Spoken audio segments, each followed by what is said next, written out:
சிவனுக்கும் கண்ணனுக்கு என்ன வித்தியாசம்?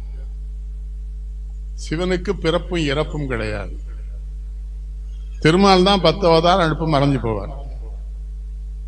காளமேகம்னு ஒரு மிகப்பெரிய புலவர் தமிழ்நாட்டில், அறிவாளினா பெரிய அறிவாளி.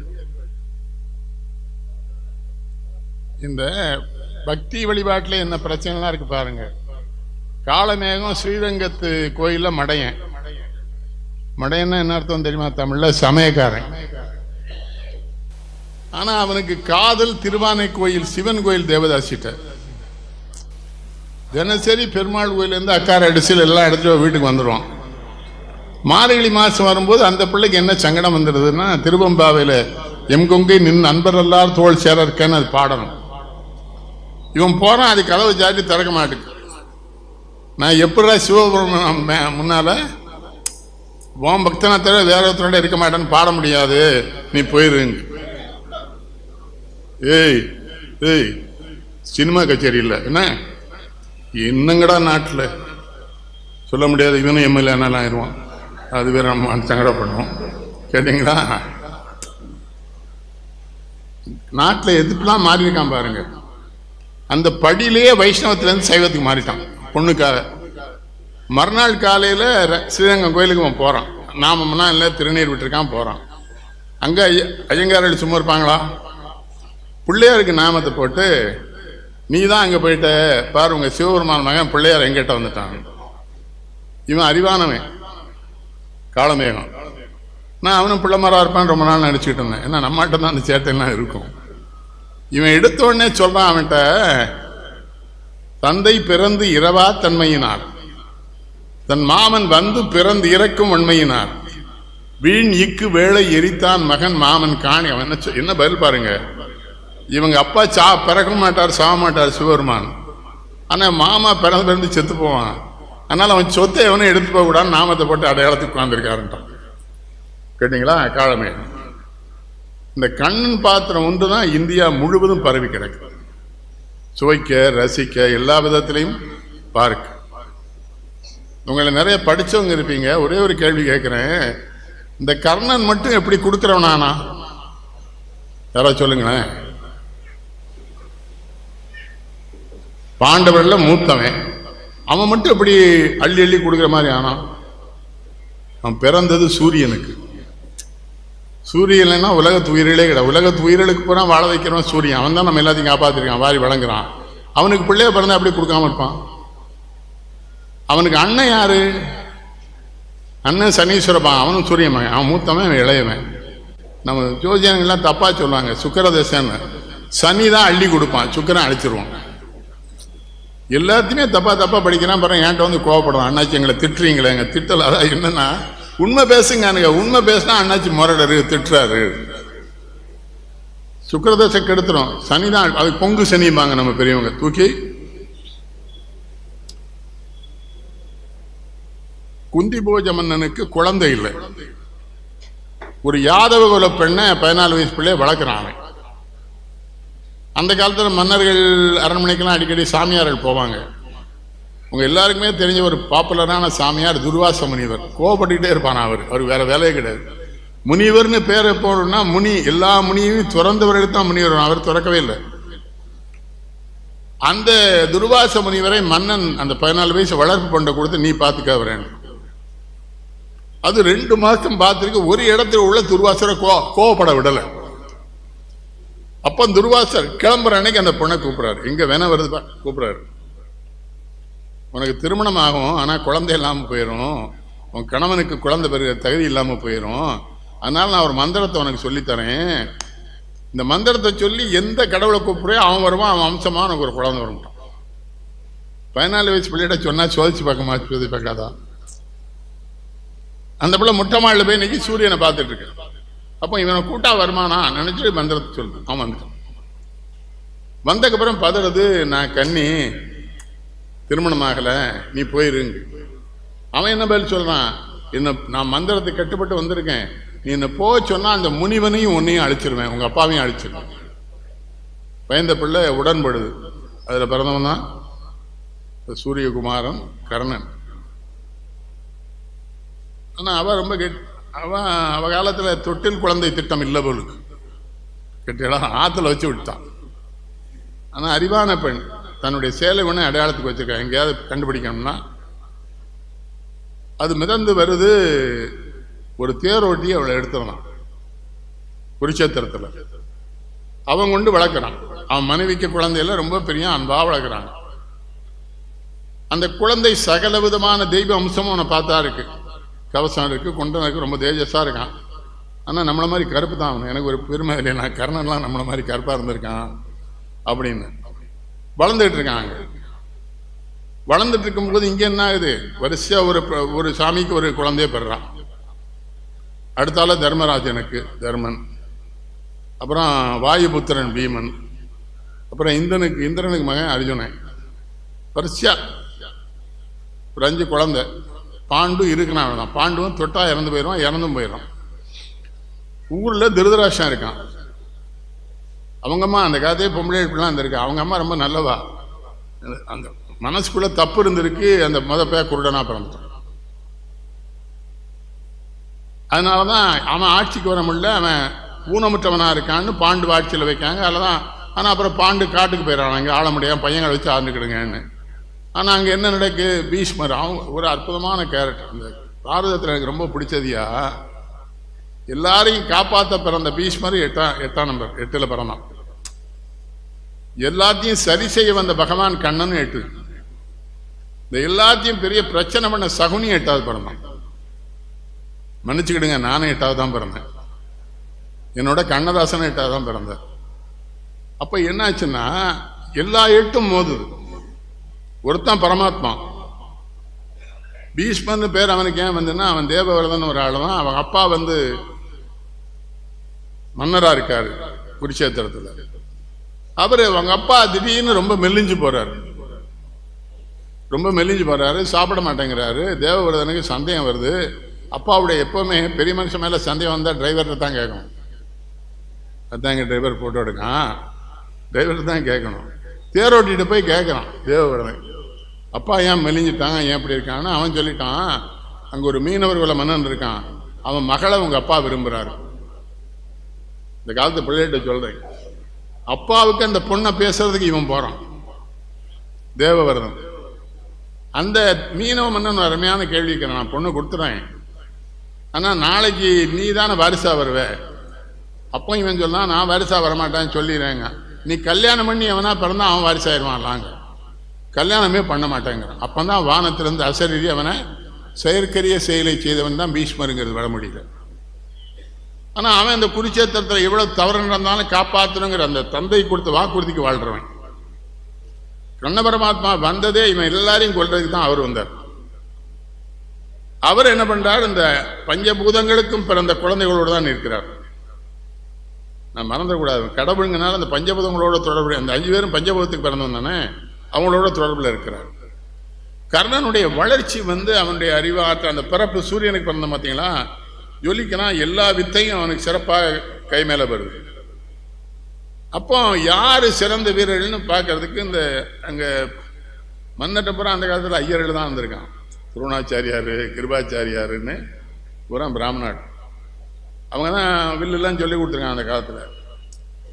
ஒரு நாள் அங்கே எல்லா மன்னர் குழந்தை பிள்ளைகளுக்கும் பெரிய போர் பரிசோதனை வச்சு கடைசியில் கிருபாச்சாரியார் என்ன பண்றாரு, சும்மா நம்ம அவருக்கு தன் திமிர ஒரு சண்டை எடுத்துடுறார். எங்களுடைய நான் கற்பித்து கொடுத்த அர்ஜுனனை விட சிறந்த வீரன் எவனாவது இருந்தா கூட்டத்திலிருந்து வாங்குறார். கூப்பிடும்போது என்ன சொல்லியிருக்கணும், மன்னருக்கு பிறந்த வேலை இருந்தா தான் வரணும்னு சொன்னோம்ல. ஒண்ணுமே சொல்லாம கூட்டத்தில் என் சீடன் அர்ஜுனனை வெல்லுகிறவனை வர சொல்லு. கர்ணன் எந்திரிச்சு போயிடும். கர்ணன் எந்திரிச்சு போனா அவனுடைய வில்வித்தைகளை பார்த்து சபையே மலர்ந்தது, ஒரே கைதிட்டு ஆரவாரம். அப்புறம் அவனை வீழ்த்தணுமே, அதுக்கு என்ன பண்றாங்க, உடனே அவரு நீ யாருன்னு கேட்க. அவன் என்ன கேட்கான், ஒரு வீரன் வா, நீங்க நான் வீரன் வந்திருக்கேன். இல்லை நீ மன்னனுக்கு பிறந்தவனா, இவனுக்கு தெரியாதுல்ல, சூரியனுக்கு பிறந்தவனுக்கு தெரியுமா, உலகத்திலே மிகப்பெரிய மனுஷன் அவனுக்கு பிறந்தவன். ஆனா அவனுக்கு கேள்வி கேட்க ஐயன்லாம் எங்க பிறந்தானே தெரியாது, நாட்டு லட்சணம் அது அப்பமேந்தே. இவனே கேள்வி கேட்க, அவன் சொல்லுவான் அப்பா தெரியாது, அம்மா தெரியாது, மனசு கலங்குது. என்னதான் துரியோதனை கெட்ட பயிலா இருந்தாலும் அவன் என்ன பண்றான், ஓடி வர்றான். யாருக்கெல்லாம் ஜாதி பார்க்கக்கூடாதுன்னு வரிசை சொல்றான். யாரெல்லாம் கொடுத்துக்கிட்டே வன்மை உற்றவருக்கும் நலன் நிறைந்த கண்ணியம் இருக்கும், இவங்களுக்கெல்லாம் ஜாதி. அந்த மன்னர்கள்ட்ட என்ன கணக்குன்னு பாருங்க, அழகான பொம்பளைகளுக்கு ஜாதி பார்க்கக்கூடாது, ராஜா கூட்டு போயிடுவான்னு அர்த்தம். ஐயோக்கு பேர் அது ரொம்ப நாளாக ஆட்சியில் இருக்கும் போது அதான் பண்ணியிருக்கான். அப்புறம் சொல்றான், நிறைய கொடுத்து வாழ்றான் பாரு அவனுக்கும். இவனுக்கு எப்படி ஜாதி பார்க்குறீங்க, ஒரு பெரிய வீரன்னுங்கிறான் துரியோதனன். ரொம்ப அனாதரவா நிற்கிற ஒருத்தனை போய் ஒரு மன்னன் பையன் ஆதரிச்சான்னா அவனுக்கு மகிழ்ச்சி வரும் இல்லையா? யாருக்கும் வர்ற பலவீனம் தானே. நீங்க என்ன சொல்றீங்க? இவன் என்ன பண்ணிடுறான், பிரியமாயிடுறான் அவன் துரியோதனத்தை. துரியோதனன் என்ன பண்றான், இவனை உடனே அரசனாக்கினா தான் அந்த மரியாதை வரும்.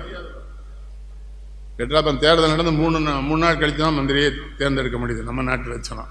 அவன் அந்த இடத்துல சேர்த்துறான், நீ அங்க நாட்டு அரசாங்க. அதில் சிறப்பு என்ன தெரியுமா, அரசன்னு சொன்னா மன்னன் சொன்னா போதும். இப்போ நம்ம ஊர்ல ஒரு கவர்னரை ஆட்சியில் வைக்கணும்னா ஜனாதிபதி தான் உத்தரவு பண்ணணும், இல்லைங்கய்யா. ஆனா இவனுக்கு என்ன சிறப்பு பாருங்க, ஒரு சிற்றரசனா போறான்னா சக்கரவர்த்தியை முடிச்சு விட்டுறான் இவனுக்கு. துரியோதனை அங்க வாழ்றாங்க. ஆனா அவங்க நட்பு சிறந்தது. துரியோதனுக்கு அவனுக்கு உண்டான நட்பு இருக்க, அதுல பிழைய கிடையாது. துரியோதனை பாண்டவர்களுக்கு எதிரானவங்களே கர்ணன்ட்ட ரொம்ப அன்பானவன். அது ஒரு செய்தி சொல்லினேன். துரியோதனை ஒரு தட்டில் ஒரு முறை சாப்பிட்டா அடுத்த முறை சாப்பிட மாட்டான். அது எச்சின்னு, தண்ணி எச்சியே தான் சாப்பிட மாட்டான். ஆனா கர்ணன் சாப்பிட்டு இருக்க தட்டில் போட்டு எந்த எச்சி எடுத்து சாப்பிட்டான். அதுல ரெண்டு விஷயம் இருக்கு, அவனுக்கு ஒரு சூது இருக்கு. இவன் நமக்கு வேணும், ரெண்டா அவனை உண்மையா நண்பனா நம்ப வச்சு வாழ வைக்கணும்ல. அதை துரியோதனை பண்றான். இந்த நேரத்தில் பின்ன சகுனின்னு ஒரு அருமையான 8ஆம் நம்பர். சகுனி எப்படி, சகுனி மேலேயும் குற்றம் இல்லை. சிறு வயதுல இந்த ஜோசியர்கள் தான் பல காலத்தை நம்ம மாட்டியிருக்காங்க. ஒரு ஜோசியர் போய் துரியோதனிட்ட புரியுதா, அப்பாட்ட திருதராஷ்டிரன் சொல்றான், உங்க ஆட்சிக்கு பெரிய இடையூறு வரப்போகுது. உங்க மாமனார் வீட்டில் 100 பயில பிறந்திருக்கான்ல, அவங்களால இடையூறு வரப்போகுது, அதனால அவங்கள ஊருக்குள்ள வச்சுக்கிடாதான்.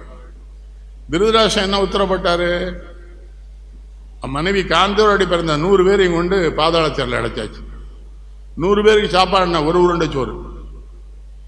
அப்ப சகுனி அப்பா என்ன பண்றாரு, அந்த சோத்தப்புறம் ஒன்றா திரட்டி 8வது பிறந்த சகுனிக்கு மட்டும் அதை கொடுத்துருக்காரு. நாங்க ஒவ்வொருத்தனா செத்துறோம் சாப்பாடு இல்லாம, நீ கடைசியில நான் இறந்ததுக்கப்புறம் என் முதுகு தண்டுபடம் இருக்குல்ல, அதுல 2 இது தெளிச்சுக்கோ பகடை, அதை வச்சு இந்த துரியோதன கூட்டத்தை அழிச்சிருட்டான். தாய் மாமன் இவனோட கொல்லத்தாங்க வந்திருக்கான், அது அவனுக்கு தெரியாது. துரியோதனை அவன் இந்த போரெல்லாம் இழுத்து விடுறதே துரியோதனை. அந்த குடும்பத்தை அழிக்கணும், நம்ம குடும்பத்தை அடிமைப்படுத்தி ஒரு யோசனால வந்தது புரியுதா. அப்ப என்ன நடக்குது, பாண்டவர்கள் நல்லா இருக்காங்க. ஒரு காலத்துல அவங்க காட்டிலேருந்து வர்றாங்க, எங்களுக்கு உண்டான ஆட்சி எங்களுக்கு கொடு. ஆனா அவங்க சிறப்பை பாருங்க, யாரும் அவங்க கேட்கல, கண்ண பரமாத்மா அனுப்புறாங்க, நீ போய் கேட்டுவா. அப்போ அந்த அந்த 5 பேர்லேயே கடைசி பையன் இருக்கான சகாதேவன், அவன் ரொம்ப அறிவானவன், வேத ஞானம் உடையவன். உலகத்தில் என்னென்னா நடக்க போனா அவனுக்கு தெரியும். அப்போ அவன் பெருமாள்கிட்ட சொல்றான், சிந்தித்தபடி நீயும் சென்றாலன் இருந்தாலன், பிறந்து 100 மைந்தருக்கும் முதல்வன் நிலம் வழங்காமல் இருந்தானல் வழங்கினாலன், கொந்துற்ற குழல் இவளும் முடித்தாலன் அவிழ்த்தாலன், அந்தத்தில் முடியும் வரை அடியருக்கு. அவன் ஒரே வார்த்தையில் அடிச்சிடலாம். இவர் கேட்கார அவன்கிட்ட போய், எப்பா அந்த போர் வேணும்னு சொல்லிட்டு வரணுமாங்காரு. தர்மன் போர் வேண்டாங்கிறான், பீமன் போர் வேணுங்கிறான். அர்ஜுனன் சொல்றான், போர் இருந்தால் தான் நான் கர்ணனை கொல்ல முடியுங்கிறான். நகுலம் போர் வேணுங்கிறான். சகாதேவன் மட்டும் அப்படி சொல்ல மாட்டேங்கான். மாப்பிள்ள போர் வேணுமா, அவன் வேணுங்க அவன் வேண்டாங்க, நீ என்ன சொல்றேன்னாரு. போரெல்லாம் வேண்டான்னு உன்கிட்ட எப்படி சொல்ல முடியும், அந்த போரை நடத்துறதுக்கதே நீ தானே வந்திருக்க, ஏன்ட்டு கேட்க. அப்பன்னு சொல்லு, என் மேலே சந்தேகம் தான் சொல்லுடா, என்ன பண்ணணுங்க. பாராள கண்ணன் நிகழ் பார்த்தனை முன் கொண்டு அணங்கர் காளார் குழல் கிளைந்து நின்னையும் என் காட்டு. அவன் என்ன கேட்குறான், நாட்டு ஆடுறதுக்கு கர்ணனை வச்சிடணும், அர்ஜுனனை கொண்டுடணும், திரௌபதியை முடிய வெட்டிடணும். அப்பா பகவான் எல்லாம் சிரிச்சே கேட்காரு. அப்புறம் ஒன்றை கட்டி போடணுங்க யாரு, கண்ணன்ட்ட. அவர் கேட்காரு, மற்றெல்லாம் செஞ்சிடடா, உங்கள் குடும்பத்தாட்கள் என்னடா இப்படி என்ன எப்படா மாப்பிள்ளை கட்டுவேன்னாராம். கடவுள என்ன எப்படி கட்டுவேன். அவனு ஒரு 10,000 வடிவத்தில் நிற்கிறார் கண்ணபரமாத்மா. இவன் சம்மணம் போட்டு கீழே உட்காந்தான். ஓம் நமோ நாராயணாய நமன்னு சொல்லிட்டே இருந்தான். இங்கே உள்ள வந்து மாட்டிக்கிட்டார் கடவுள். அவ்வளோ உரமாக இங்கே வந்துட்டு. அப்போ சொல்லாரு, என்னடா மாப்பா அப்படி கெட்டிப்பட்ட என்ன பண்ணணுங்காரு. பாரத போர் முடிகிற வரை நீ எங்களை விட்டு எங்கேயும் போகக்கூடாது. அப்போ அவர் ஒரு ரசனை சொல்லியிருக்காரு அவன்கிட்ட, ஒரே ஒரு உதவி நீ எனக்கு செய்யணாராம். என்னை கட்டி போட்டதை யார்ட்டையும் சொல்லிடாதேன்னாராம். நீ கட்டி போட நான் நம்பலை, கட்டி போட்டதை யார்ட்டையும் சொல்லாதுன்னு. அப்போ தூது போறார். அங்கே இருக்கவன் எதுவும் கொடுக்கக்கூடாதுன்னு தெளிவான முடிவில் இருக்கவன். இவர் முதல்ல ராஜ்யம் கேட்குறாரு, ஸ்டேட் கேட்குறாரு, அப்புறம் பஞ்சாயத்து போர்டு கேட்குறாரு, அப்புறம் வீடு கேட்காரு. இல்லைங்க, விடவே முடியாது. பகவான் எவ்வளவு அருமையானவர் பாருங்க. அப்படி நடந்து வர்றாரு. கர்ணன் அவங்க கூட இருக்கான். கர்ணன் கிட்ட வரும்போது சொல்றாரு, நீ சூதபுத்தன்லடா, குந்தி மகன்றார்.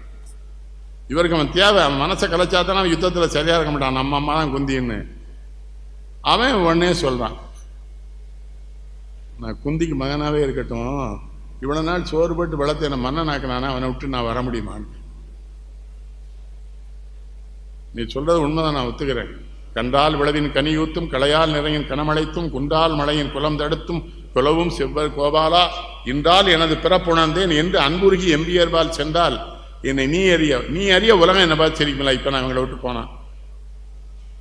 நீ போயிட்டு வா, நான் புரிஞ்சுக்கிட்டேன். நீ சொன்னா பொய் இல்லை, நான் நிச்சயம் சூரியன் மகன் தான், குந்தி மகன் தான், மகிழ்ச்சியா இருக்கு, போயிட்டு வா.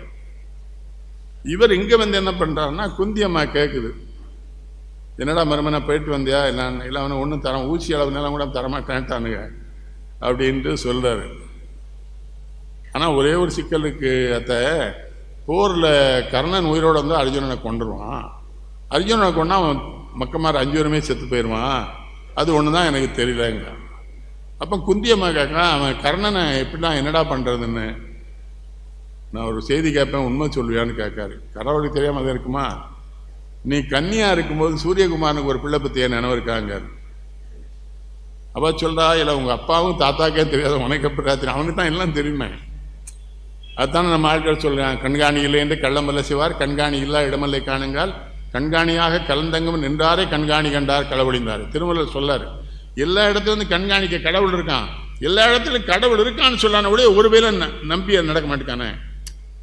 அவர் கேட்கிறார், இல்லத்த உண்மையா சொல்லுங்க. ஆமான், அவன் தான் கர்ணன், அவன் மூத்த மகன். நீ முடிஞ்சா அவனை போய் கூட்டுவான். ஏன்னா போர் வருது, கூட்டணியை கரெக்ட் பண்ணும்ல. கூட்டணி கரெக்ட் பண்ணா தான் பிழைக்க முடியும். எல்லாருமே கூட்டணி தானே வைக்கானுவா. அது பாரதத்திலே ஆரம்பிச்சிட்டு என்ன பண்றதுன்னு கேட்க, அவன் மகனை போய் கூப்பிடு. சரி கூப்பிட்டு வந்துடுறேன். எங்க வரலைன்னா, வரமாட்டான்னு இவருக்கு தெரியுங்களா, வரலைன்னா 2 வரங்கள். அர்ஜுனன் மேல ஒரு தடவை அம்பு விட்டுக்கலாம், இன்னொரு அம்பு விடக்கூடாது. மற்ற 4 தம்பியும் கொல்லக்கூடாதுன்னு வர வாங்கிட்டான். அவனுக்கு கொடுத்தே பழக்கம். அதாவது கர்ணன் சின்ன வயசுல தவழ்ந்து போகும்போது கந்தர்வர்கள் வானத்தில் வந்திருக்காங்க. குழந்தை பார்த்தீங்களா, அழகா இருக்கான்னு இப்படி கூட்டுக்காங்க, வாவான்னு மோதிரத்தை கழுத்தி போட்டான் நான் கையில். 6 மாச குழந்தைகிட்ட. இப்போ எங்க குழந்தைகள் வழக்கம், வீட்டுக்கு போனால் சாப்பிட கூட சொல்ல மாட்டேக்கானுவோ, கேபிட்டி கூட. அப்புறம் நம்ம வீட்டுக்கு வந்த கேட்க, என்னென்னாச்சு எல்லாருக்கும் சாப்பாடு போடுறது இல்லைன்னா, அது ஒன்று தான் என்னால் போட முடியும். சில பேர் அதுலேயும் சொல்லலாம், இப்படி போட வேண்டாம்னாச்சு மொத்தமாக சாதமாக கிளறி போடுங்கானே. அவனை என்ன செய்ய, நான் முழுவதும் சாப்பாடு போடுவேன். ஒத்த சாதமாக கிளறி போட செலவு கம்மிங்க. நான் சொன்னேன், நான் நற்கதிக்கு போனவேன், வீட்டை விட்டு போங்கடா ஒன்று சொல்லித்தராங்க. அதை தூக்கி போட்டுவான் மோதிரத்தை. அப்போ அவங்க வியந்திருக்கிற பொழுது தான் சூரிய தேவன் சொல்லியிருக்கான், அவன் என் பிள்ளை, அவன்கிட்ட என்ன வேணாலும் கிழங்க தருவான். ஒரு முறை இவன் மன்னன் ஆயிட்டான். மன்னன்னா அவன் சொத்து இல்லை. ஒரு ஐயர் அவர் குடும்பத்தில் பெரிய பெரிய யாகம் நடத்துறாரு. யாகத்துக்கு விறகு இல்லைன்னு கேட்டிருக்காரு.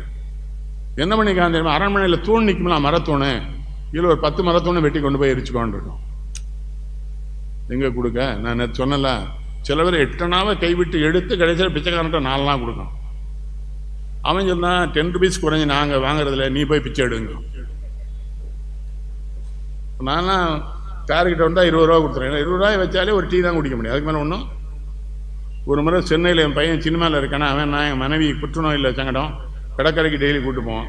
ஒருத்தன் எனக்கு பசிக்குன்னு அவன்கிட்ட ஒரு 50 ரூபா கொடுத்தேன் சென்னையில். என் பெரிய பையன் சொன்னால் 50 ரூபாய்க்கெல்லாம் மெட்ராஸில் சாப்பிட முடியாது, நீ குடிக்கிறான். அப்புறம் 200 ரூபா கொடுத்தான். என் மனைவி நைட்டு அழுதான், எனக்கு ரொம்ப மகிழ்ச்சியாக இருக்குது, நம்ம பிள்ளைகளும் நம்மளை மாதிரியே இருக்கான். வளர்க்கணும், அதெல்லாம் சொல்லி கொடுத்து வளர்க்கணும். சில பேர் எங்கள் சொந்த மாமனாருக்கே சோறு விட மாட்டேங்கானோ வீட்டுக்குள்ளே வந்தா, அவரே ஆள் வச்சு தடுத்தோம். ஆனால் சின்னவெல்லாம் விவரமாக இருப்பானோ. அண்ணாச்சிலாம் நம்ம வீட்டில் சாப்பிடுவாளான்றோம். அப்புறம் நம்ம சாப்பிட்டா நம்ம நாய்க்கு சமானம். பட்டா எவ்வளோ சாமர்த்தியமாக சொல்லாதுமா. அது இன்னொன்று இந்த புயலோட சங்கடமாக, ரொம்ப அழகான பொண்டாட்டி கேட்டான்னு வைங்க, எவனையும் வீட்டுக்குள்ள விட மாட்டான். சித்தப்பா, தாத்தா, தாத்தா கூட, தாத்தா எப்போ வந்த, சரி சரி சரி நான் வெளியே போயிட்டுருக்கேன், நீ 2 நாள் கழிச்சோம், 2 நாள் கழிச்சு அந்த ஊர்லேயே இருக்க மாட்டான். புரியுதா? ஆனால் அவன் எல்லாருக்கும் கொடுத்துக்கிட்டு இருக்கான். அப்போதான் ஒரு சின்ன சிக்கல், ஒரு ஐயருக்கு இவனால் ஒரு சங்கடம் வந்துடுது. அவர் அப்போ சாபம் கொடுக்குறாரு, நான் அப்படி ஒரு இடத்துக்கு போயின்னு தடை பண்ணிட்டேன், நீ யுத்த களத்தில் வைக்கும்போது தேர் சக்கரம் புதஞ்சிருமுங்கிறார். இப்போ அம்மா போய் நிற்கிறார். அவனுக்கு சொல்லி கண்ணை வர சொல்லிட்டு வந்துட்டால, அவங்க அம்மா தாண்டா குந்தின்னு. அம்மா பார்த்தா அந்த தேடிட்டு இருக்கவனுக்கு எவ்வளோ பாசமாக இருக்கும். அப்போ அம்மா எங்கம்மா வந்தீங்கன்னு கேட்கான். வருகையின் முதலாய் இளைஞர் ஐவரும் நீ மலரடி அன்பினால் வழங்கி ஒரு குல மக்கமா எல்லாரையும் நின்று வணங்குவானுங்க. குருவுலாதிவருக்கும் குறிசலாய் வாழ்வது கூறுவதே கடனை. நீ தம்பிமார் 5ஓட வந்துரு, நீ தான் ஆட்சி நடத்தணும், அவங்களாம் உனக்கு அடிமையாக ஏவல் பண்ணுவாங்க. அவன் கேட்குறான், யாரென்றறியத்தகாத என்னை நீ என்ன இதுக்குமா விட்ட ஆத்திரங்க, பெற்ற நீர் மக அன்பிலாமையோ பெரும்பழி நாணியோ விடுத்தீர், அற்ற நாள் தொடங்கி இன்றடமும் என்னை ஆரிய துணை என நினைந்து கொட்டாம் சுத்தமா மகிடம் புனைந்து அரசளித்து கூட உண்டு உரிய தம்பியரும் சுற்றமானவரும் வணங்கிட எனக்கு தோற்றமும். என்ன அருமையா பில்லி எழுதுவார் தெரியுமா? அவன் சொன்னாமா, நீ என்னை சின்ன பிள்ளையிலே விட்டுட்ட, அது பழிக்கஞ்சியோ இல்லை குழந்தைய பிடிக்காம விட்டியோ எனக்கு தெரியாது, உன் நிலைமை தெரியாது. அன்னையிலேருந்து அவன் என்னை நண்பனாக கூட வச்சு வளர்க்குறாமா. அதில் என்ன சொல்லலாம் பாருங்க, அவன் என்னை நடத்துகிற நடத்தையில் அவன் தம்பிமார் 99 பேரும் வேலை பார்க்க போகிறான், என்னையும் சக்கரவர்த்தி கும்பிட்ட மாதிரி கும்பிடுவாங்க. அப்படி எனக்கு ஒரு தகனம் வச்சிருக்கான். கொற்றமா மகுடம் புனைந்து அவன் என்ன பண்ணானா, முதலையே முடி சூட்டிட்டானா, அதுக்கப்புறம் தான் அரசு கொடுத்தானா. முதல்ல முடி சூட்டினான் அவசரமா, எனக்கு அரசு கொடுத்தான். அவனை விட்டுட்டு எப்படிமா வர முடியும்? நீங்கள் இன்னொரு விஷயம் தெரியுங்க, நான் ஒரு வீட்டுக்கு போயிருக்கேன், அந்த வீட்டில் இருக்க அந்த இருக்கவே என்ன பண்ணுவாங்கன்னா, இல்லை இந்த நாயை கொண்டு வீட்டில் விட்டு வந்துடுமா, நம்மளை மதிக்கான்னு நினச்சிருப்போம். நம்ம போகும்போது டிரைவரை நினச்சிருப்பான், ஒரு நாயை வச்சு ஓட்டுக்கோன்னு நினைப்பான். அதான் அவன் அப்படி இல்லை. அவன் என்ன சொன்னான், கொற்றமா மகனம் புனைந்து அரசளித்து கூட உண்டு உற்ற தம்பியரும் சுற்றமானவரும் என்னை பார்த்தா சக்கரவர்த்தி கும்பிட்ற மாதிரி என்னையும் கும்பிடுவாங்க, எனக்கு ஈக்குவல் ஸ்டேட்டஸ் கொடுத்துருந்தான். அவனை விட்டுட்டு எப்படி வருவேங்க? அடுத்து ஒரு வருத்தத்தை சொல்லலாம், அறந்தறிய தகாத என்னை அரசுமாக்கி முடிச்சுட்டி பேரும் திரும்பும் தனது பெரும் செல்வம் யாவும் தெரிந்தளித்தான். ஒரு அருமையான வார்த்தை சொல்லலாம். அவன்கிட்ட இருந்த செல்வங்கள்லேயே எதெல்லாம் நல்ல செல்வமோ அதெல்லாம் தேர்ந்து துரியோதனன் எனக்கு கொடுத்தான். பாரின்றறிய 100 வரைக்கும் பழிதீர் வென்றி பாண்டவருக்கும் போரென்றால் அவர் நன்றி, நான் நன்றி சேம நான் வரமாட்டேன். அப்போ இவ திரும்ப கேட்கிறான், அப்ப எனக்கு 2 வாரம் கொடு. என்னம்மா? அர்ஜுன மேல உரமலை தான் அம்பு போடணும், அப்புறம் போடக்கூடாங்க மட்டும்தான் சிரிக்கான். அர்ஜுனன் கூட ஒரு பெரிய மேனக்கான், அவன் சொல்லி கொடுத்துருக்கான், உனக்கு ஒருத்த மேல ஒரு தடவை அம்பு போட்டான் சாகலைன்னா திரும்ப அம்பு போட்டான் நான் வீரன் வாங்க. அம்மாக்காக ஒத்துக்கல, என் வீரம் ஒரே அம்புல அவனை கொண்டுருவேன், அப்புறம் இன்னொரு அம்பு எப்படி போடுவேம்மா? மற்ற தம்பி அவனை விட்டுருவேன், அவனுமே நான் கொல்லலை, நீ போயிட்டு வாங்க. என்னதான் தாய் இல்லையா, அவளுக்கு அழுக வருது, வந்துறேங்கிறான். பெருவரம் 2 பெற்றபின் தன்னை பெற்ற தாயினை கரம் குவித்து தருவரம் 2 2 சராசனங்களுக்கெல்லாம் தாயீர் வெறுவரு அமரில் பார்த்தனால் அடியன் வீழ்ந்த போது அவனிவர் அறிய மறுவரு முளைப்பால் எனக்கு அளித்த. என்ன ஏக்கம் பாருங்க. அவன் சொல்றான், அம்மா நீ கேட்ட வரம் 2 கொடுத்தேன், நான் எல்லாத்துமே கேட்டதை கொடுத்து பழக்கப்பட்டேன்ம்மா, ஆனால் நீ பெற்று விட்டுட்ட, அதனால என் வாண்ட்டை நான் கேட்கலாம் 2ன்னு நினைக்கிறேம்மா, எனக்கு ஒரு உதவி செய்யணும். என்னன்னு மறந்து போய் என் தம்பிகள்கிட்ட நான் கூட பிறந்தவன்னு சொல்லிடாத சொன்னா அவனுக்கு இந்த பக்கம் வந்துடுவான், நியாயமா இருக்காது. அப்புறம் இன்னொன்னு மறைமுகமா அவன் அம்மாவுக்கு சொல்றான், என்ன அர்ஜுனை கொண்டு போடுவாமா, வெறு அமரில் பார்த்தனால் அடியன் விழுந்த அந்த போரை பத்தியே சொல்லுவான், என்னை கொண்டுருவான். அப்ப மட்டும் நீ என்ன பண்ணணும்னா என்னை மடியில தூக்கி போட்டுக்கிட்டு என் மகன் சொல்லி நீ அழணும்மா, அதுதான் நான் சாகும் போதாவது அனாதை இல்லாம சாவேன். ஒரு பெண்ணுக்கு எவ்வளவு கஷ்டமா இருந்திருக்கும், அந்த பேருக்கு எவ்வளவு கஷ்டமா இருக்கும். வரம் கொடுத்துட்டு கிளம்புறான். கண்ணனுக்கு வேற அவருக்கு குழந்தை, அவருக்கு வந்து உலகத்தை அழிக்க வந்தவர் தானே, அவருக்கு எல்லாம் தெரியாதுல. இவ போய் இப்படிலாம் சொன்னாப்பா, நம்ம அழுதுட்டேங்க. அப்ப சிரிக்கிறான் கண்ணன். என்னன்னு, அவன் சாக பிறந்திருக்கான். அது அந்த 6 ஜாவு 100 ஜாவு நம்ம சொல்றாங்கல்ல, இவனும் வேற இளவையா சொல்லிடுவான். அதெல்லாம் கிடையாது. இவன் 6 பேர் இருந்தாலும் செத்து போயிடுவான், 100 பேர் இருந்தாலும் செத்து போயிடுவான். அதுதான் கண்ணன் சொன்னது. அப்ப கண்ணன் அவனை போய் பேசி பார்க்கிறார். அப்ப சொல்றான், இல்லை கண்ணா, அவனை மடந்தை மேகலை மணி உறவை எகாந்த இடந்தனி நான் அயந்திருப்ப எடுக்குவான். என்ன சொல்றான், சக்கரவர்த்தி போய் தான் சதனகாமனை மாடி முடியும் பொண்டாட்டியோட பானுமதியோட துரியோதனை. ஆனா அந்த அறைக்குள்ள சக்கரவர்த்தி போனாலே முன்னக்கூட்டி அனுமதி கேட்டு தான் அதுக்குள்ள போக முடியும் ராணிட்ட. அங்க நான் எப்ப வேணாலும் போவேன், சதனகம் ஆடுவேன் பானுமதியோட. தங்கச்சி தான் கூட அண்ணனுக்கு கூடுவா. ஒரு நாள் என்ன சூதாட்டத்திலே பார்த்தீங்களா, சும்மா சீட்டு விளையாட்டுல ஒரு கடலை மிட்டாய் பேக்கெட் வச்சு சூது விளையாடுவான். அவனுடைய ஒருத்தர் சண்டை வந்துடும். அது சூதாட்டம் தானே, சதுரங்கம் ஆடிட்டு இருக்கான். இவன் துரியோதனை இவன் உள்ள இருக்கனால சொல்லாம வர்றான். இவன் என்ன பண்றா, சக்கரவர்த்தி வர்றாருன்னு எந்திரிக்கா. சதுரங்கத்தில் சிக்கலான கட்டம். இவ ஓடுறா போலன்னு எட்டி பிடிக்கான், மேகலையில் கைப்பற்றி முத்து பூரா செதறிது. மற்ற மன்னன்னா அங்கேயே அவனை வெட்டி கூறு போட்டுருவான். இந்த துரியோதனுடைய நட்பை பாருங்க. இவன்கிட்ட வந்து கேட்கான், எடுக்கவா கோர்க்க வாங்குறான் முத்தை. இது எல்லாரும் ரொம்ப நாள் ஏதோ சொன்னா அர்த்தம் சொல்லிட்டாங்க. நான் தான் மாமல்ல சொன்னேன், இந்த எடுக்கவோ கோர்க்கோக்குள்ள என்ன இருக்குன்னு தெரியுமான்னு. அப்ப அவன் நடராஜன் கூட்டத்தில் இருந்தாரு. நீ ஏதோ புதுசா சொல்ல போற சொல்ல அப்படின்னாரு. அவன் என்ன சொன்னான், கர்ணா, இதை பார்த்தோன்னே எனக்கு கோபம் வரும். எனக்கு கோபம் வந்தா என் உடம்புறான் நடுங்கும் அப்படின்னு நினைக்காதடா. இதை எடுத்து கோர்க்கிற நிதானத்தில் இருக்கண்டா, எனக்கு கோபமே வரலன்னு அந்த நண்பனுக்கு சொல்றான். இதை சொல்றாரு கண்ணட்ட. இவ்வளவு என் மேல அன்பா இருந்தானே, அவனை விட்டு நான் இங்க எப்படி வர முடியும்னு. அது இன்னொரு செய்தியை கேளுங்க. இவ்வளவு பண்ணிட்டு இருக்கும்போது பீஷ்மருக்கும் கர்ணன் வந்து தான் பேரான் தெரியும். பீஷ்மர் மரணப்படுக்கையில் கிடக்கிறாரு. அங்கே எல்லாரும் போய் வணங்கிட்டு வராங்க. கர்ணன் போகும்போது மட்டும் அவர் அந்த கிழமை சாக நேரத்தில் குந்தி மைந்தனே வாங்க இவன் அழுறான். தாத்தா, உங்களுக்கு தெரிஞ்சு எனக்கு சொல்லலையே, சொல்ல முடியாத இடத்துல நான் மாட்டிக்கிட்டேன்டா. இந்த கூட்டணிக்கு நான் தலைவனாக வந்ததே பெரிய தப்பு. தப்பான கூட்டணியில் தலைவன் ஆயிட்டேன், வெளியே வர முடியாது, சாகத்தான் நான் முடியும்.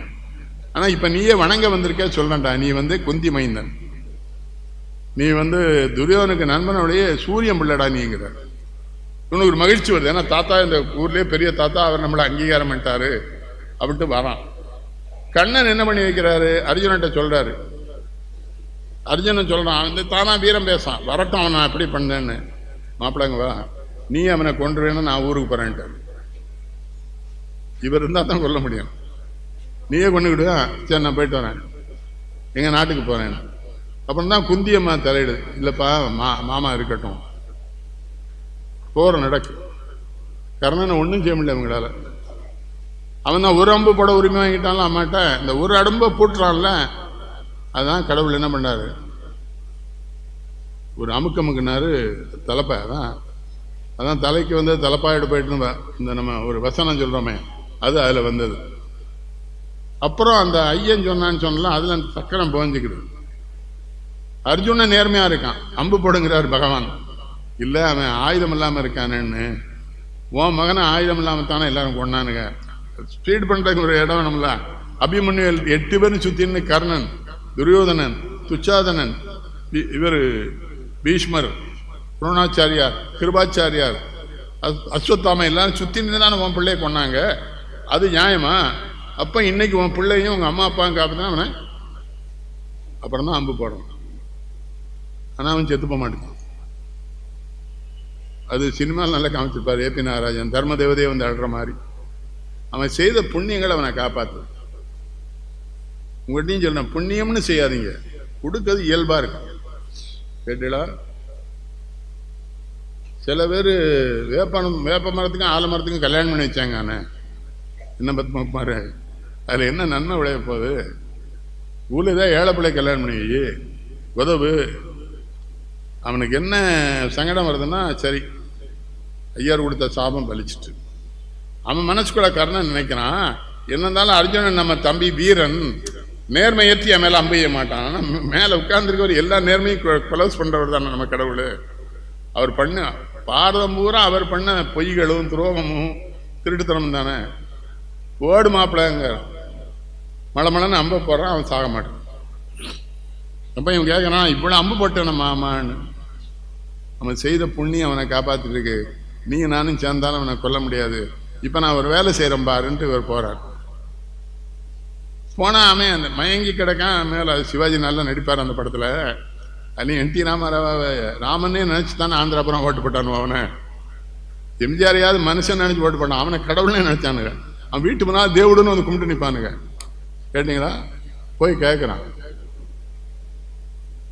அவனுக்கு இவர் வேதப்பட்டார்னு நினச்சிட்டு கேட்குறான், உங்களுக்கு என்ன வேணும்? அப்புறம் அவர் ரொம்ப மனத்தை சொல்கிறது சங்கடம். அந்த கர்ணன் சொல்கிறான், என்கிட்ட இல்லாதது எதையும் கேட்டுறாதேங்க. கொடுக்க முடியாமல் போயிருண்டா, எனக்கு இருக்கிறத கேள்வி. இவர் கேட்காரு, நீ செய்த புண்ணியம் அனைத்து எனக்கு அதில் ஓய்வில்லாது செய் புண்ணியம். அது என்னன்னா, புண்ணியம் பூரா செஞ்சிருக்கல, அந்த புண்ணியம் மொத்தத்தையும் எனக்கு தந்தா அதுக்கு ஒரு புண்ணியம் வரும்ல, அதையும் சேர்த்து கொடுத்துரு, உனக்கு புண்ணியம் இருக்கக்கூடாது. வாங்கிட்டாரு. அப்புறம் அவன் கர்ணனுக்கு தெரியுது, அவன் கொடுத்த உடனே இவருக்கு கடவுளுக்கு என்ன மனசுக்குள்ள சங்கடம் வந்துட்டு, நம்ம தானே இவனை இப்படி ஏற்பாடு பண்ணி கொண்டுட்டோம். அப்போ அவன் கேட்குறான், என்னை தனி ஒரு ஆளாவிட்டு நீ தானே மாமா இவ்வளோ பண்ண, ஆனால் இப்பவும் நான் தெளிவாக தானே இருக்கேன். அப்போ இவர் கேட்காரு, உனக்கு என்னடா செய்யணும் மாப்பிள்ள உன் வாழ்க்கையில் சொல்லேன் அப்படின்னு. இன்னும் உற்பவம் இன்னும் எனக்கு பிறப்பு இருந்ததுன்னா 7 பிறப்பும் இல்லை என்று இறப்போருக்கு இல்லை என்று உரையா இதயம். நான் எனக்கு எத்தனை எனக்கு பிறப்பு இருக்குன்னு வை மாமா, நீயே வந்து எனக்கு கொல்றேன்னா எனக்கு பிறப்பு கிடையாது. ஒருவேளை நான் பிறந்துட்டேன்னு வச்சுக்கோ, எத்தனை பிறப்பு பிறந்தாலும் ஏழை இளைவர்கள் வந்தால் நான் அள்ளி கொடுக்குற வள்ளலாவே என்னை வச்சிருங்க. கடவுளுக்கே சங்கடம் வருது. அது வரை அவனை வந்து யாருன்னே சொல்ல வருது. அப்போ மட்டும் சொல்லார் மைத்துணனுங்காரு. நான் இவ்வளோ பெரிய ஆளான அப்புறம் எங்கள் எத்தனை பேர் என்ன சொந்தக்காரங்க. குமார் நான் சொல்றது புரியுதா? நான் ஒரு அளவுக்கு வர நான் என்ன பண்ணுறேன் எனக்கு தெரியும். இப்போ என்ன சொல்லலாம், யாரோ சொல்லலாம், என்னாச்சு உங்கள் மாமா உங்கள் மருமனை நேற்று பார்த்தேனேங்க, யாருன்னே தெரியாது, அந்த ஊரில் சொந்தக்காரனே கிடையாது. அங்கே எவனோ ஒரு நான் நெல்லைக்கான மருமன்னு சொல்லிட்டுருக்கான். அது மாதிரி இவனுடைய அந்த வள்ளன்மையும் உயர் குணத்தையும் பார்த்த கண்ணன் என்ன பண்ணுறாரு, மாப்பிள்ளை எப்படி சாகிற பொழுது கூட இன்னும் 7 ஜென்மத்துக்கும் கொடுக்கணும்னு கேட்குறான்னு மைத்துணன் உரைத்து வாய்மொழி கட்டி மணமலர் உகந்தவனை கைத்தல மரலார் மார்பல தருவி கண்மலர் கருணை. அவர் என்ன பண்ணானா, இவனை கட்டி பிடிச்சிக்கிட்டு கண்ணீரை விட்டு அவனை அபிஷேகம் பண்ணான். பெருமானே எப்படி அப்படி கேட்க முடியுது உனக்கு? அவன் என்ன கேட்கிறான் திரும்பவும்? அவன் சொல்றான், வான் பெற்ற நதி கமழ்தால் வணங்க பெற்றேன், மதிபெற்ற திருவுளத்தால் மதிக்கப்பட்டேன், தேன் பெற்ற துளா இலங்கள் களபமாறும் திருப்பயமும் தைவந்து தீண்டப்பட்டேன், ஊன் பெற்ற பகழியினால் உணர்வழிந்து உணர்வோடு உன் திருநாமம் உரைக்கப்பட்டேன், யான் பெற்ற பெருந்தேவ பேர். அவன் ஒரு கேள்வி கேட்கான், இங்க வா, நீயே என்கிட்ட கையேந்து நிற்கனா நான் எவ்வளோ பெரிய ஆளுங்க, நீ தான் எல்லாரையும் வளர்க்குற, எல்லாருக்கும் என்ன கொடுக்குற கடவுளே, ஆனால் நீ என்கிட்ட கையேந்திட்டிய, அப்போ நான் எவ்வளோ தவம் செஞ்சிருந்தா நீ வந்து என்கிட்ட கையேந்துவேங்கிறான் கர்ணன். ஆனால் என்னன்னு சொன்னான், என்ன இருந்தாலும் என் தம்பி போட்ட அம்பு இருக்குல்ல, அதில் தான் எனக்கு ஆணவம்லாம் அகன்றது உன்னை யாருன்னு தெரிஞ்சுக்கிட்டேன். அப்பந்தான் கண்ணன் சொல்றாரு, உனக்கு இந்த கொடை பண்பு மட்டும் இருக்குன்னு நான் தரமாட்டேன், முக்தியும் பெருதி மூவரில். என்ன சொல்லாரு, நீ வெறும் பணம் கிணம் செல்வமெல்லாம் இருக்கணும், எல்லாரும் கொடுக்கணுங்கிற மாப்பிள்ள, அது மட்டும் இல்லை, நீ கேட்காத பண்ணி நான் தரேன்டா, உனக்கு முக்தியும் தர்றேங்க. நீங்க வேற யாரும் கடவுள் யாருக்கும் போய் தானா முக்தி கொடுத்த கிடையாது. கர்ணன் ஒரு ஆளுக்கு தான், சூரியகுமாரன் அவனை வச்சு அவர் கவச கொண்டாலத்தையும் எல்லாம் பிடிங்கிட்டார். அவன் நிற்கிறான். 2 விஷயம்தான், நட்பு. அவனுடைய பாத்திரத்தில் சிறப்பு நட்பு. துரியோதனன் தன்னை ஒரு மனுஷனாகிறான், அவன் கூட எல்லா மந்திரி சபையிலும் மந்திரியா இருக்கான்னு உடனே மாறிடான். கூட சுப்பியாபுல மந்திரி சபையிலும் இருக்கான், ராமையாபுல மந்திரி சபையிலும் இருக்கான், சாகரோட மந்திரியா இருக்கான். அவன் எந்த கட்சியில் இருந்தான்னா அவன் அப்படி இல்லை பாருங்க. சூரியனுக்கு பிறந்தான் உறுதி, இங்கேருந்து அங்கங்க. தகப்பனே வந்து சொல்றான், கண்ணன் உன்னை அழிக்கிறதுக்குன்னு கவச கொண்டவன் கேட்பான், கொடுத்துடாதேன்னு. அவன் என்ன பதில் சொல்றான், வந்திருக்கிறது இந்திர தேவன் எனக்கு தெரியும், ஆனால் நான் கேட்டான்னா கொடுத்துருவேன். யாரு கொடுக்க? நீங்க பெத்த தாபனுக்கும் கொடுக்க மாட்டீங்க, தாய்க்கும் கொடுக்க மாட்டீங்க. நான் என்ன சொல்ல மறுத்தேன், இறந்தா ஊர் ஆளணும். நான் எல்லா மேடைகளையும் சொன்னேன், நீ இறந்தேன்னா உங்க ஊரே ஆளணுண்டாங்க. ஒருத்தன் செத்தான் ஊர் புறம் அழுதுட்டு. அதில் ஒரு பையன் மட்டும் ரொம்ப அழுதான். என்னடான்னு, நேற்று வரை நான் கொடுக்காம இருந்தேன்னாச்சு, நேற்று பார்க்க ஒரு 500 ரூபாய் கொடுத்துட்டேன், செத்து போயிட்டாங்க. அவன் ஊர் வாரம் கடன் வாங்கிட்டு செத்துருக்கான். அதான் ஊரே எழுதிருக்கு. சுப்பியா மட்டும் தனியாக இருந்தான். என்ன நேற்று வரை பணமே கொடுக்க மாட்டான் நம்பி, நேற்று 500 ரூபா வாங்கிட்டு இன்னைக்கு செத்து போயிட்டான்னு. அப்படி அழக்கூடாது. செத்தா அந்த நீங்கள் எப்படி நினைக்கிறீங்களோ, என்னோட தனிப்பட்ட கருத்தை சொல்கிறேன். நான் பார்த்ததில் தமிழ்நாட்டில் வள்ளல்னு பார்த்ததில் இந்த மலையாளத்தில் வந்து அந்த நடிகர் இருக்கார்ல எம்ஜிஆர், அவர் தான் அள்ளி கொடுத்துருவார். மாப்போச்சி சட்டப்பேரவை தலைவர், வயசானவர். சட்டப்பேரவை முடிஞ்சிட்டு வீட்டுக்கு போகணும். இவர் போகாமல் அங்கேயே சுற்றிட்டு இருக்கார். எம்ஜிஆர் என்னையா வீட்டுக்கு போகல ஐயான்னு. இல்லை தம்பி, வீடு போனால் வெப்பமாக இருக்குது, இந்த ஏசியில் கொஞ்சம் நேரம் இருந்துட்டு போகிறேன். எம்ஜிஆர் கூட்டு போய் தாராளமாக வச்சுக்கிட்டார். ஒரு 5 மணி நேரம் அவர்களுக்கு சாப்பாடு வாங்கி கொடுத்து பேசி எல்லாம் பண்ணிவிட்டு எம்ஜிஆர் வீட்டுக்கு போங்க ஏங்காரு. மாப்போசி வீடு பூரா ஏசி பண்ணியாச்சு. அது அவனுக்கு தான் உண்டு, அந்த ஆள்கிட்ட. நான் முதல்ல ரொம்ப கடுமையாக விமர்சனம் பண்ணேன். பழகின பிறகு தான் தெரிஞ்சுக்கிட்டேன். திருநெல்வேலி மாவட்டத்தில் நம்ம பிள்ளைமார் 2 வாத்தியார்களுக்கு சொல்லியிருந்தேன், தமிழாசிரியருக்கு கூப்பிட்டு போயிட்டேன். சம்பாத் அப்படின்னார். 2 பெட்டி வந்தது. 2 பெட்டியும் கையில் கொடுத்துட்டார். இந்த தமிழ் வாத்தியார் 2 நினைக்கிறான் 1 லட்ச ரூபா இருக்கும், 50,000 ரூபா இருக்கும்னு. திறந்து பார்த்தா 2லேயும் 20 லட்சம் ரூபா. எனக்கு என்ன பையன் வந்துட்டு, இவங்களே பசியாளி, 20 லட்சம் பார்த்தா அதிர்ச்சியில் செத்துக்கிட்டு போகக்கூடாது, பத்திரமா ஊரில் கொண்டு விட்டுருவோன்னு ஃப்ளைட்டில் கூப்பிட்டு வந்து உயரகாரம்பூரில் கொண்டு விடுறேன். இந்த வீட்டு வாசல் அந்த அண்ணி நிற்கிறாங்க. இவர் போகிறாரு. அந்த அண்ணி சொல்லுது, நேற்றே இந்த வீட்டை வந்து நம்ம பேருக்கு வாங்கி தாசில்தார் பத்திரம் கொடுத்துட்டு போயிட்டாரு. இல்லைன்னு எவன் முறையாமல் ஈதல் கொல்லனுடையான்னு கேட்டேன். வள்ளுவர் சொல்லுவார், உன்கிட்ட வந்து இவனா இல்லைன்னு கேட்டான்னு வச்சுக்கா, நீ எப்படி கொடுக்கணும்னு தெரியுமா, வாழ்க்கையில் இனிமேல் அவன் யார்த்தையும் போய் இல்லைன்னு கேட்கக்கூடாது. எனக்கு தெரிஞ்ச சினிமாக்காரர் என்னமோ எனக்கு தெரியல, அந்த ஆள்கிட்ட அந்த பண்பு 20-40 யார் திருநெல்வேலிக்கு பிள்ளைமாருக்கு அவர் ஏன் கொடுக்கணும்? சில நேரம் என்கிட்ட விளையாட சொல்லுவார், நானும் பிள்ளைமாரி தான் தெரியுமா, கேரளாவில் எங்களையும் பிள்ளைமா இருப்பாங்க நாயர் அப்படின்னாரு. ஒன்றும் கிடையாது. ஜீவானந்தத்தை பார்த்து கல்யாணம் தான் கூப்பிட்டு போயிருக்காரு. ஜீவானந்தத்துக்கு ஏதாவது செய்யணும்னு இருக்காரு. அவர் எப்படி பாடு ஜீவானந்தம் ஏழை எளிய மக்களுக்கு எதுவும் செய்ய ராமச்சந்திரன். எனக்கு ஜீவாலாம் கண்ணீர் வந்துடும். ஜீவா வந்து என்ன பண்ணிருக்கார், தாம்பரத்தை குடியிருக்கிற பகுதியில் அவ்வை தொடக்கப்பள்ளியும் ஒன்றுக்கு அடிக்கல் நாட்டியிருக்கார். திறப்பு விழா காமராஜ் வர்றார். திறப்பு விழாக்கு காமராஜ் பாருங்க, ஜீவா எங்கே தானே குடியிருக்கான்னு இருக்காரு. ஆமாம், வா அவனை பார்த்து போன்னு சாக்கடையெல்லாம் தாண்டி வேட்டி மடிச்சு கட்டு போகிறாரு. ஜீவா ஒரு குடிச்ச உள்ள இருக்கார். ஜீவா, நீ அடிக்கல் நாட்டின அந்த பள்ளிக்கூடத்தை திறக்க போற வாடாங்க. அவர் உள்ளே சொல்ல, நீ போடா, நான் 1 மணி நேரம் கழிச்சு வரேங்க. 1 மணி நேரம் கழிச்சு வரேங்க. ஒன்றுமே சொல்ல. காமராஜ் போயிட்டார். மேடையில் உட்கார்ந்துருக்கார். எல்லா கட்சியிலும் எங்கள் பேர் மேலே காங்கிரஸ்லேயும் உண்டு. அதில் ஒருத்தமே கேட்டுருங்க, ஜீவானதுக்காக நீ ஏன் உட்கார்ந்துருக்கீங்க? காமராஜ் சொன்னார்லாம், அவன்லாம் இல்லைன்னா நான் முதலமைச்சர் ஆகிக்க முடியாதா, முட்டாப்பையில் அவன் அவ்வளோ சேவை பண்ணியிருக்கான் அப்படி. இவர் 1 மணி நேரம் கழிச்சு மேடையில் வந்து ஜீவா உட்கார்றாரு. காமராஜ் மெதுவாக கேட்டிருக்காரு, ஏன்டா இவ்வளோ நேரம்? ஒரு வேட்டி தாண்டா இருந்தது, துவைச்சி காய போட்டிருந்தேன், அது உடுத்திட்டு வரணும்னு. இப்போ நம்ம தலைவனும் எந்த வீட்டில் வேட்டி அவுத்து வச்சானே தெரிய மாட்டேன். அதுக்கே போலீஸ் வச்சு, இல்லை அவங்கெல்லாம் தான் நம்மளை காப்பாற்றினாங்க. அவங்கள தான் அப்படி கூட்டம் போட நான் வந்து பேச இந்த வாய்ப்பெல்லாம் அவங்க தானே கொடுத்தாங்க. போலீஸ்காரங்க துப்பாக்கி திட்டுந்தா ஜீவா நெஞ்ச திறந்துட்டிப்பாங்க சுடலன்னு. இப்போ முதல் நாள் கைது செய்யன்னு போஸ்ட் ஓட்டு தானுவா, மறுநாள் விடுதலை செய்கிற போஸ்ட்டை ஏற்கனவே அடித்து வச்சிருப்பானா. அது ஒரு பேர் சொன்னான், அன்னைக்கு நாளைக்கு இதை புறம் ஒட்டிடுவானுவாங்க. அப்போ தான் காமராஜ் சொன்னார், நீ ஜீவா மாதிரி பகத்சிங் மாதிரி அவர் தமிழ்நாடு. பகத்சிங் பிராமண பையன். தூக்கு மேடையை கொண்டு போகிறாங்க வெள்ளைக்காரங்க. மேடையில் நிற்கும்போது இந்த முகமூடி போட்டு மூட போவாங்கள்ல, வேண்டாங்கிறான். அது எனக்கு பயம் ஏற்படணும். அதுக்கு அவன் சொன்னானா, என் தாய் நாட்டுக்காக மரணமடைகிற போல என் தாய் நாட்டை பார்த்து கொண்டே மரணமடைவேன். அப்புறம் என்ன நடந்திருக்கு, உனக்கு ஏதாவது இறுதி ஆசை இருக்கான்னு கேட்டிருக்கான். சிரிச்சுட்டே சொல்லியிருக்கான், உங்களை ஒட்டுமொத்தமாக இந்தியாவை விட்டு வெளியேறுவதற்கு நான் மீண்டும் பிறக்க வேண்டும் என்று ஆசைப்படுகிறேன்.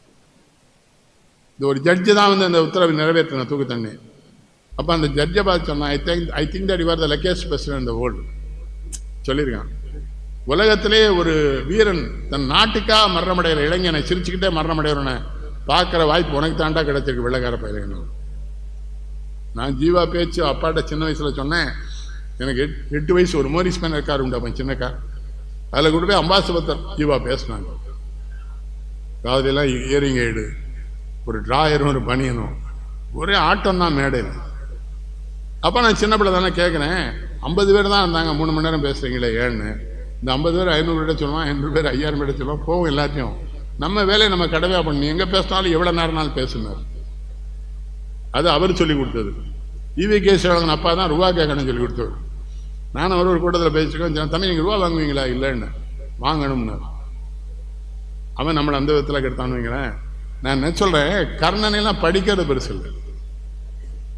பெற்ற தாய் மேலேயும் அன்பு. அவனால சூரியனுக்கே பெருமை. சூரியனே மகனை காப்பாற்ற பார்த்தாலும் அவன் சொல்லலை, அப்பா கேட்டா கொடுத்துருவேன், நீ தந்தை தான் சொன்னேன்னு கொடுக்காமனா இருக்க மாட்டேன். உணருங்கள்.